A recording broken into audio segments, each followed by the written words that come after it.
Pakistan super league 2022 के final match में लाहौर कलंदर ने मुल्तान सुल्तान को शिकस्त देकर टाइटल पहली बार अपने नाम कर लिया।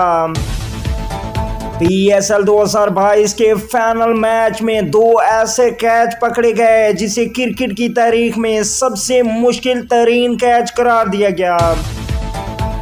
अस्सलाम वालेकुम दोस्तों, PSL 2022 में आखिरकार लाहौर कलंदर ने वो कर दिखाया जिसका उनके शौकीन को पिछले 7 साल से इंतज़ार था। जी हां, लाहौर कलंदर पहली बार PSL का चैंपियन बना है। लाहौर कलंदर ने PSL 2022 के फाइनल मैच में मुल्तान सुल्तान को शिकस्त दे दी। सबसे अच्छी बैटिंग की मोहम्मद हाफिज़ ने और उसके बाद शहीन शाह अफरीदी की बॉलिंग और ज़मान खान की बेहतरीन बॉलिंग ने लाहौर कलंदर को फाइनल में फतह से हमकिनार किया।